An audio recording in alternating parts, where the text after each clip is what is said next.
everybody. Welcome to the show. I'm Sherry Schreiner. A couple of things I want to talk about today. I've been spending the last couple of weeks in Bible prophecy, and so I kind of want to stay there tonight. Talk about the second coming of Christ and the millennial reign. And I wrote articles on this years ago. It's on my website. One of the interesting aspects is that whenever you talk about the second coming of Christ, people head to Matthew 24. That is like the most dominant scripture for the return of Christ in the Bible. Everybody heads there. And so I want to talk about that tonight and on into some other things. The signs of Matthew announcing the end also correlate with the 7 seals of Revelation, folks. In Matthew 24, verses 4 to 14, we're given what are signs or labor pains. These are events that will occur over time, becoming stronger and stronger as the last days get nearer and nearer. And that is why and how I discovered that they correlate to the book of Revelation itself. If you look at Matthew 24, the many false prophets, it corresponds to the first seal, the white horse, in Revelation 6. Another way of looking at that says, "For many shall come in my name, saying, I am Christ, and shall deceive many," in Matthew 24. In Revelation 6, it says, "And when I saw the Lamb opened one of the seals, and I heard, as it were, the noise of thunder, one of the 4 beasts saying, Come and see. And I saw, and behold, a white horse. And he that sat him had a bow, and a crown was given unto him. And he went forth conquering and to conquer." And if you correlate that with false prophets, they conquer, and they conquer the people with false doctrines and false teachings, while they claim everybody else is false, of course. And so they spread out to build their followings. One of the things the Father was telling me on Sabbath day was that they build followers. They don't fill his kingdom with sheep. They build followers of themselves. And so many. We're not just talking about the people out there claiming they're Jesus Christ, but all these false prophets making YouTube videos coming out against me, against the truth. They hate, they spit venom, they build their follower bases. They don't tell you to go sit at the Father's feet and to ask him for the truth in all things. They want you to go to their YouTube channels and see what they say the truth is, and that's not how it is, Father. Folks, that's not how a real prophet works. A real prophet points you to the Father himself. In Matthew 24, you have the wars and rumors of wars, and this corresponds to the second seal, the red horse, in Revelation 6. "And ye shall hear of wars and rumors of wars. See that ye not be troubled, for all these things must come to pass, but the end is not yet. For nation shall rise against nation, and kingdom against kingdom." In Revelation 6, we see, "And when he had opened the second seal, I heard the second beast say, Come and see. And there went out another horse that was red, and power was given to him that sat thereon to take peace from the earth, that they should kill one another. And there was given unto him a great sword." So the rider of the red horse is war, takes peace from the earth. Not just war, but also terrorism, these false flags, taking peace. The famines of Matthew 24 corresponds to the 6th seal, the black horse, in Revelation 6. In Matthew 24 it says, "And there shall be famines." In Revelation 6 it says, "And when he had opened the 3rd seal, I heard the 3rd beast say, Come and see. And I beheld, and lo, a black horse. And he that sat on him had a pair of balances in his hand. And I heard a voice in the midst of the 4 beasts say, A measure of wheat for a penny, and 3 measures of barley for a penny. And see that thou hurt not the oil and the wine." A lot of famines coming. The earthquakes of Matthew 24 corresponds to the 4th seal, the pale green horse, in Revelation 6. Matthew 24, it says, "And pestilences and earthquakes in divers places." In Revelation 6, it says, "And when he had opened the 4th seal, I heard the voice of the 4th beast say, Come and see. And I looked, and behold, a pale horse, and his name that sat on him was Death, and hell followed with him. And power was given unto them over the 4th part of the earth, to kill with sword, and with hunger, and with death, and with the beasts of the earth.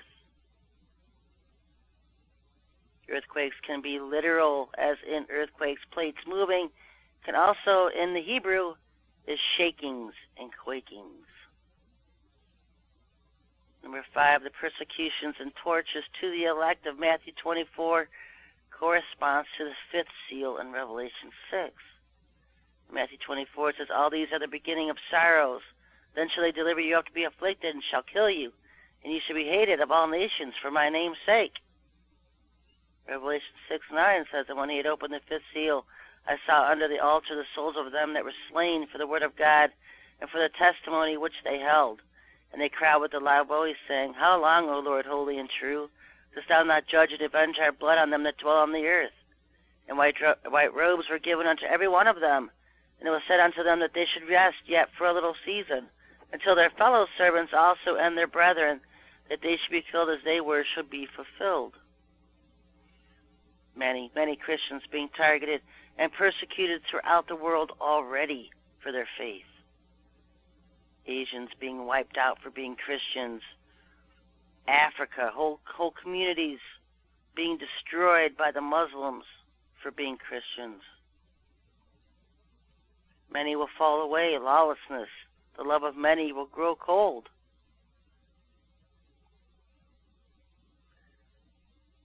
And yet the good news of the kingdom will be proclaimed to the whole world. And as you know, the internet is already all around the world. People know who Yahushua is, who Jesus is, who a Christian is, what a Christian is. In Matthew 24, the pains get progressively worse. He's describing a whole buildup of time up until his second coming. So it's encompassing not just a 3 or 4 or 5 year period of time. It's encompassing what's going on up to the time of his second coming. The tribulation period is about the Lord's judgment on the wicked. Yes, they will persecute and destroy many, and they already are. But when the bowl judgments begin, the last set of judgments during the tribulation period, it's over for them. Because the last half, what we term the last part of the tribulation period, it is his wrath and judgment on the wicked. The Lord is returning, not to revamp our failing economic systems.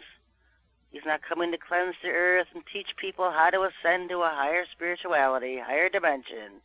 He's not going to revamp our health care or save our dying ecosystems. He's not coming to distribute wealth among the poor, form coalitions, or unite mankind. He is coming to destroy the wicked off the face of the earth. In Malachi 4, we read, for behold, the day cometh, and shall burn as an oven, and all the proud, yea, and all that do wickedly, shall be stubble. And the day that comes shall burn them up, saith the Lord of hosts, and it shall leave them neither root nor branch, not one of them left. This is the elite. This is all the wicked and the proud. But unto you that fear my name shall the Son of Righteousness arise with healing in his wings, and ye shall go forth and grow up as calves of the stall. And ye shall tread down the wicked, for they shall be ashes under the soles of your feet in the day that I shall do this, saith the Lord of hosts. Remember ye the law of Moses my servant, which I commanded unto him in Horeb for all Israel, with the statutes and judgments. Behold, I will send you Elijah the prophet before the great coming of the great and dreadful day of the Lord. And he shall turn the heart of the fathers to the children, and the heart of the children to their fathers, lest I come and smite the earth with a curse. What is the curse? But with righteousness shall he judge the poor, and reprove with equity for the meek of the earth. And he shall smite the earth with the rod of his mouth, and with the breath of his lips shall he slay the wicked. That's Isaiah 11:4. He gives us a description of what the weather would be like on the day he returns to earth. In Matthew 24, 29 and 30, verse 30, 29 and 30. Immediately after the tribulation of those days shall the sun be darkened, and the moon shall not give her light, and the stars shall fall from heaven, and the powers of the heavens shall be shaken. And then shall appear the sign of the Son of Man in heaven.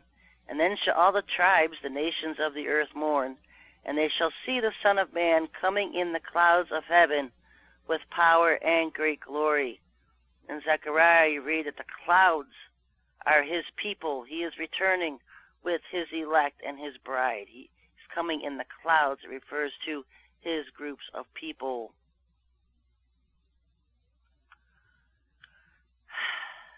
All these events happening shortly before he returns at the second coming. And I already went through the seals and the trumpet judgments, folks. What I find interesting is most people have conveniently ignored. One of the biggest parts of the tribulation period is that the Father sends his people out to destroy the wicked.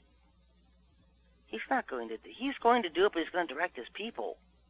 You know, we have this victim mentality that the elite's always going to be able to destroy us, and we're always just to lay back and be doormats for evil. And some of you are so pathetic that if Satan walked in your house, you would offer him a cup of tea. You become so soft against evil. Let me tell you something. There is a difference between loving your enemies and the Father's enemies. There's a difference. We all have enemies, but the Father's enemies, they're my enemies. And that's the mentality you should have. The Father's enemies should be yours. He asks in Psalms, who would stand up for him against the wicked? Because the church is in bed with them. They're so soft on evil. That's why we're in the conditions we're in.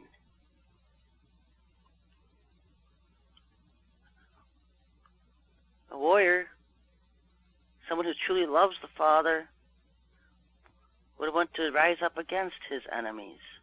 And I'm not saying you have to rise up in a violent way. What we do isn't violent. We put out ether energy, and ether energy is a pure form of living energy. And guess what it does? It destroys anything evil. Father's ways are a little bit different than our ways, folks.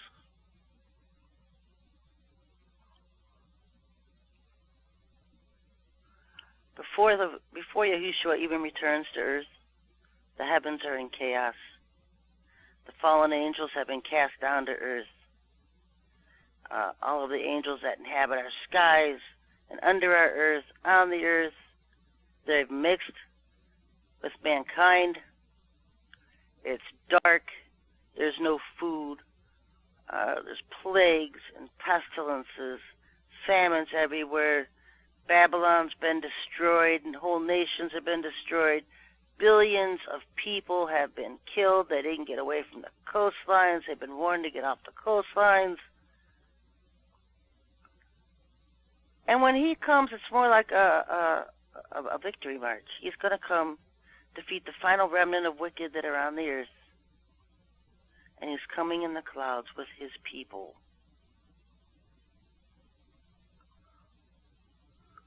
I'm going to read this.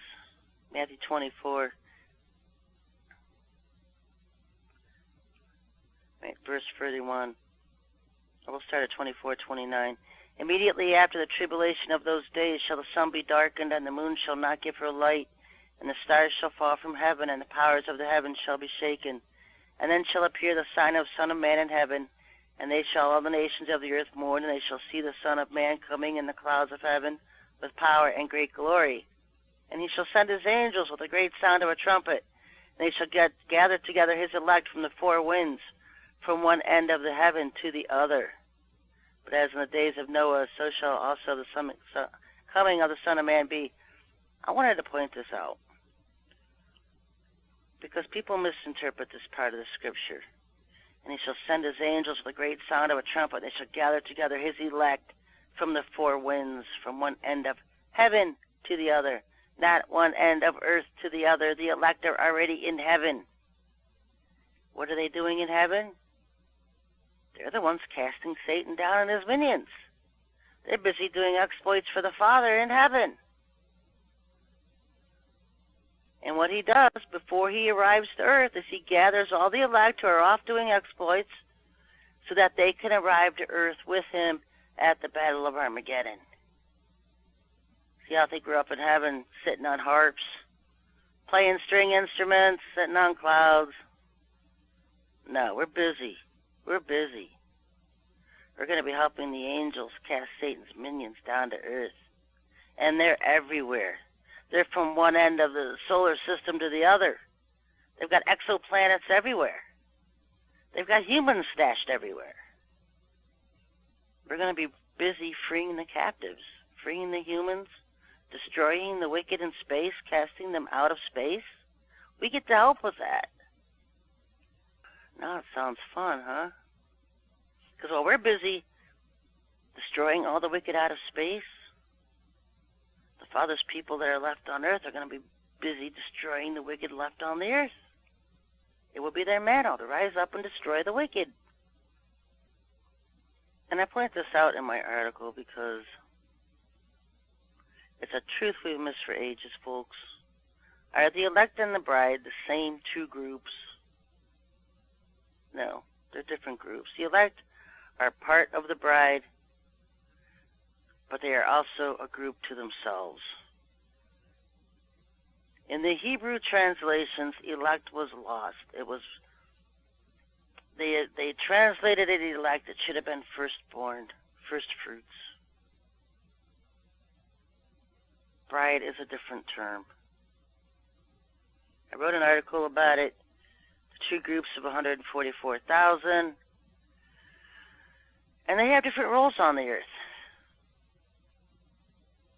And what I find interesting is that one group, the elect, operates in the power and spirit of Enoch, and the other one is the bride that operates in the power and spirit of Elijah. Interesting, huh? Enoch and Elijah. Good way of looking at the two different groups of the elect and the bride. Because I always saw Enoch associated with the elect. I always saw him associated with that group. And that's why, because we operate in his spirit and in the way he did things. And he was a man, one of the greatest patriarchs on earth, one of the greatest biblical prophets, and the churches don't even teach who he is. That's how pathetic they are. You can go to my website and read my article on the two groups of 144,000. Why are there two groups? The churches only teach one when there's two. I'm not going to get into that tonight. We're going to jump on ahead exactly to just the second coming.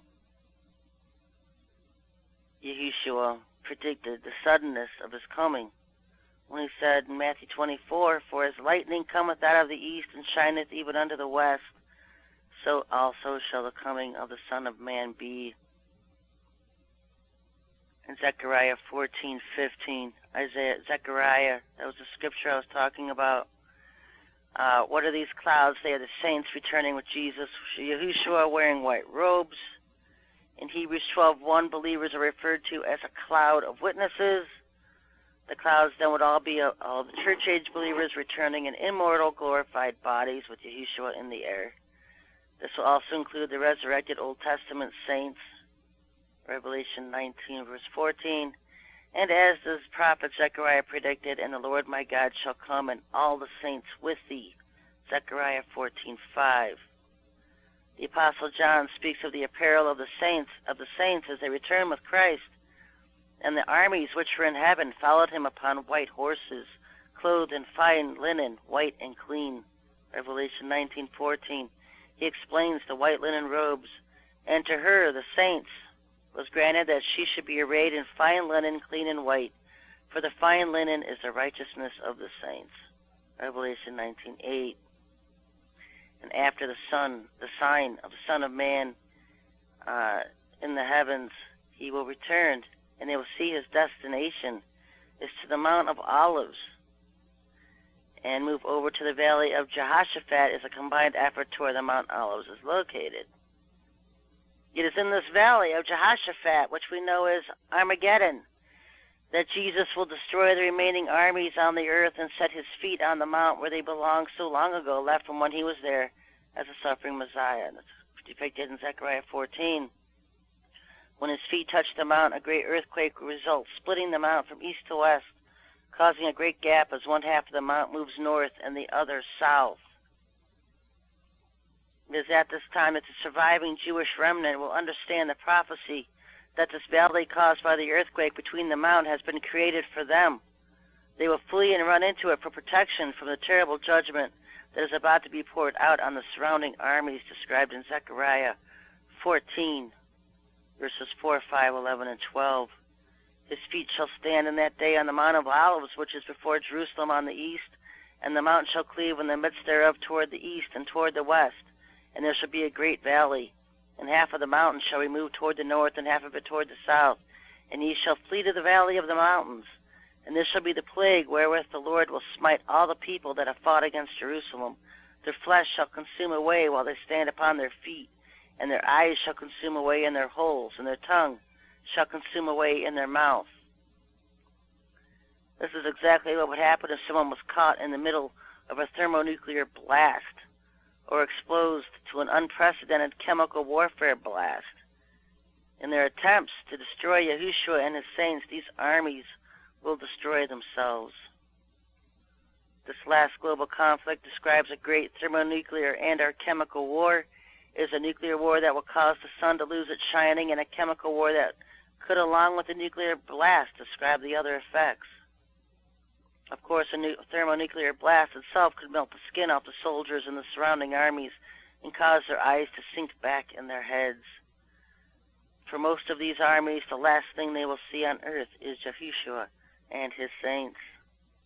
As Armageddon begins, Israel will defend itself against the threat of total annihilation by the Orient, the kings of the East, and empty its own nuclear arsenal on its approaching enemies. As we read, what was that? Revelation chapter 16, when the Euphrates is dried up and the kings of the East, Asia, begin to make their way up the Euphrates and head towards Israel. The Battle of Armageddon itself is described in Revelation chapter 19.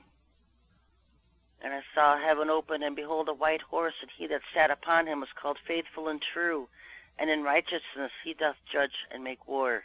His eyes were as a flame of fire, and on his head were many crowns, and he had a name written that no man knew but he himself. And he was clothed with a vesture dipped in blood, and his name is called the Word of God. And the armies which were in heaven followed him upon white horses, clothed in fine linen, white and clean. And out of his mouth goeth a sharp sword, and that with it he should smite the nations, and he shall rule them with a rod of iron. And he treadeth the winepress of the fierceness and wrath of Almighty God. And he hath on his robe and on his thigh a name written, King of Kings and Lord of Lords. And I saw an angel standing in the sun, and cried with a loud voice, saying to all the fowls that fly in the midst of heaven, Come and gather yourselves together unto the supper of the great God, that ye may eat the flesh of kings, and the flesh of captains, and the flesh of mighty men, and the flesh of horses, and of them that sit on them, and the flesh of all men, both free and bond, both small and great. And I saw the beast of the kings of the earth, and their armies gathered together to make war against him that sat on the horse, and against his army. And how does this war go? And the beast was taken, captured, and with him the false prophet that wrought miracles before him, with which he had deceived them that had received the mark of the beast, and them that worshipped his image. These both were cast alive into a lake of fire burning with brimstone. And the rest were slain with the swords of him that sat upon the horse, which sword proceedeth out of his mouth, and all the fowls were filled with their flesh. Satan himself will eventually join them in the lake of fire after the 1,000-year millennial reign. But what we see is the kings of the east and Lucifer, the Antichrist and false prophet, gathering the armies of the earth that are left and able to gather and get over to Israel. I don't know what they're going to say. They're going to say that there's some kind of alien attack coming from space or something. They're going to have to come up with something good, because they get the world's armies in Israel ready for a fight as they come upon Israel. Because Lucifer knows Yahushua is going to return. He knows it. And so he gathers all the world's armies in the valley of Jehoshaphat, which we call Armageddon. because there's a hill there, the Mount of Megiddo. And he gathers them. And what happens is Yahushua, you see the sign of the Son of Man flash across the sky. He descends to earth with his armies, the hosts of heavens. His feet touch the Mount of Olives. A huge earthquake takes place. The remnant of the people in Israel head for safety in the valley that's created by this great earthquake. And then his judgments are pronounced. And the armies gathered in Israel, every single one of them, are annihilated. And then the birds feast on what's left of their flesh. I think there's a description somewhere that the destruction and carnage is about 7 miles long. How many armies are there? 7 miles long. The Antichrist and false prophet are captured and chained by an angel, and they are cast into the lake of fire. An angel. One angel. That's all it takes to chain one of them, cast them into the lake of fire. These people aren't bigger than life, larger than life beings. Easily detained by an angel. So is Lucifer. He's captured, and he's put in chains, and he's thrown into the outer darkness, into the bottomless pit for 1,000 years. He's thrown into space in chains. Can't move, can't do a thing for 1,000 years until he is released again.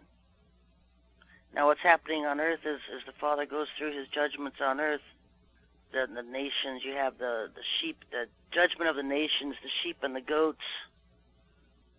You have the earth being destroyed and then replenished for 1,000 years while he has his reign on earth. Boy, this place is just going ballistic. The cats are meowing, the dogs are barking. It's the Monday night zoo. I have no idea what's going on outside. I am busy.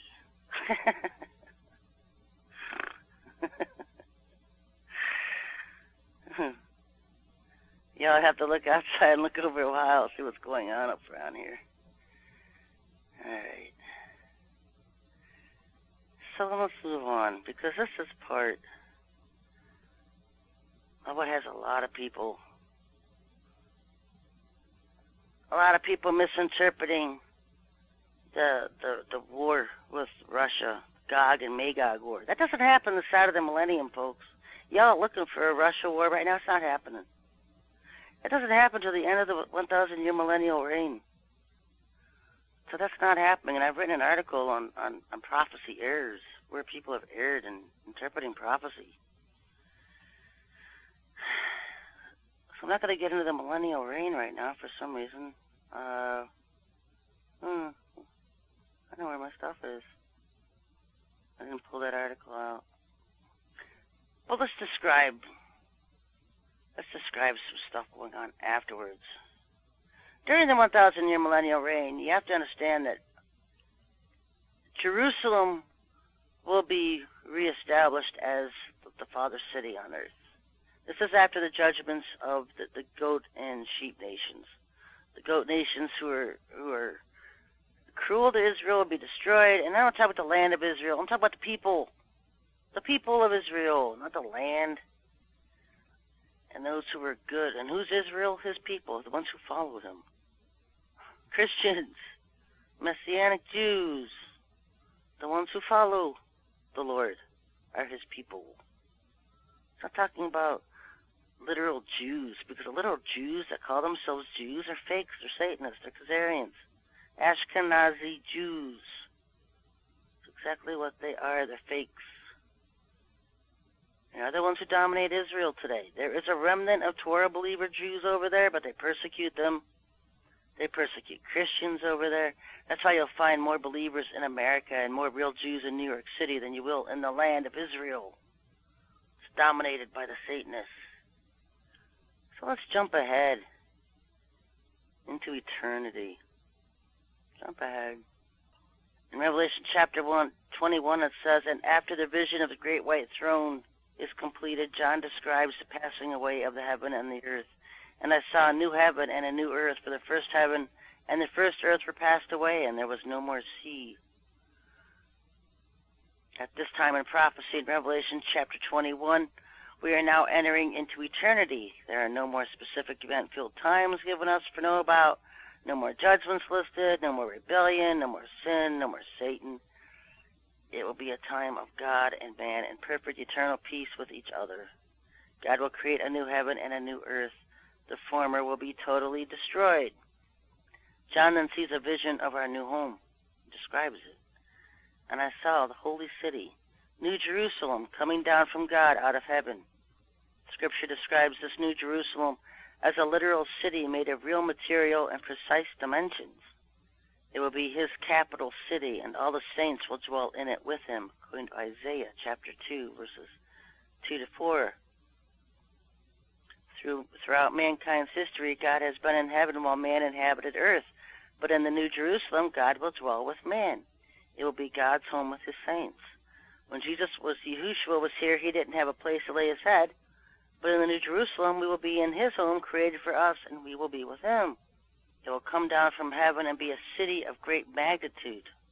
Those saints who inhabit the city will have glorified bodies, capable of transcending space and devouring distances in a fraction of a second. There will be no need for any type or system of transportation because we will be able to transport ourselves more easily and efficiently than a mode of material transportation. The location of the city is not specifically given, but the vision John had indicates that this New Jerusalem comes close to the earth, but he never said that it actually sits or directly rests on it. It is spoken of as the New Jerusalem, which is above. The nations of the earth will walk in its light, which implies that this city is above them. Isaiah 2, verse 2. In visionary detail, John described the city having the glory of God, and her light was like unto a stone most precious, even like a jasper stone, clear as crystal, and had a wall great and high, and had 12 gates, and at the gates 12 angels, and names written thereon, which are the names of the 12 tribes of the children of Israel. Of the 3 east gates, and the north 3 gates, on the south 3 gates, and on the west 3 gates. And the wall of the city had 12 foundations, and in them the names of the 12 apostles of the Lamb. And the city lieth foursquare, and the length is as large as the breadth. And he measured the city with the reed 12,000 furlongs. A furlong is about 600 feet, which means that this New Jerusalem is approximately 1,500 miles long, 1,500 miles wide, and 1,500 miles high. The base of the city would be, in comparison, to about 2/3 of the size of the United States. And he measured the wall thereof 144 cubits, 216 feet high. And the building of the wall of it was jasper, and the city was pure gold, like unto clear glass. And the foundations of the wall were garnished with all manner of precious stones. The first foundation was jasper, the second sapphire, the third a chalcedony, which is a pale blue or gray, the fourth an emerald, bright green, the fifth a sardonyx. Sardonyx is like a bloodstone, a deep orange red. The sixth sardius is a bright red. The seventh chrysolite, transparent gold, or some suggest olive green. The eighth is a beryl. The ninth is a topaz, dark blue topaz, or some suggest a yellow topaz. The 10th is a chrysoprasus, an apple green. The 11th is a jacinth, a violet. The 12th an amethyst, a deep or clear purple or bluish violet. And the 12 gates for gold were 12 pearls. Every single gate was of 1 pearl, and the street of the city was pure gold, as it were a transparent glass. And I saw no temple therein, for the Lord God Almighty and the Lamb are the temple of it. And the city had no need of the sun, neither of the moon to shine in it, for the glory of God did light it. And the Lamb is the light thereof. And the nations of them which are saved shall walk in the light of it. And the kings of the earth do bring their glory and honor into it. And the gates of it shall not be shut at all by day, for there shall be no night there. And there shall in no wise enter into it anything that defileth, whatsoever worketh abomination or maketh a lie, but they which are written in the Lamb's book of life. This New Jerusalem is a prepared place of gold, pearls, and precious stones for a prepared people. The size of the city is 1,500 miles high, wide, and long. The sound of the shape, where most believe it's a cube because it has 12 foundations or levels. Some believe it's a pyramid. Some believe it's a cube.